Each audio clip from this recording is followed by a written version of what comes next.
তো ভাই ফাইনালি তো গেরিনা আমাদের CR7 কোনো ক্যারেক্টারটা গেম থেকে রিমুভ করে দিয়েছে। এবার কিছুদিন পরে হয়তো আমাদের ডিজে আলোকটাকেও গেম থেকে রিমুভ করে দেবে।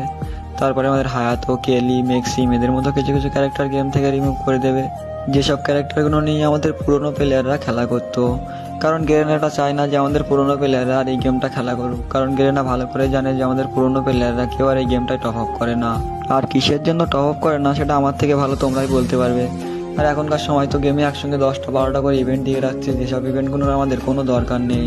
আপডেট দিয়ে দিয়ে গেমটার সাথে কার্টুনের মতো হয়ে যাচ্ছে, তার দিকে গেরেনার কোনো খেয়াল নেই। গেরেনার একটাই টার্গেট, এই গেমটা থেকে সে কত টাকা কামিয়ে নিতে পারে।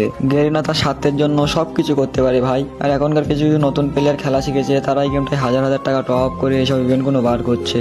তো তোদের কাছে রিকোয়েস্ট করি ভাই, তোরা আর এই গেমটায় কেউ টপ আপ করিস না। তোরা যখন এই গেমটা টপ আপ করবি না, এইসব ইভেন্টগুলো বার করবি না, গেরেনা যখন দেখবে তাদের এই ইভেন্টগুলো আর কেউ নিচ্ছে না, তাহলে গেরেনা গেমে এইসব ফালতু ইভেন্ট আর দেবে না। তাহলে আমাদের ফ্রি ফায়ারটা আস্তে আস্তে হয়তো আবার পুরোনো ফ্রি ফায়ারের মতো হয়ে যেতে পারে।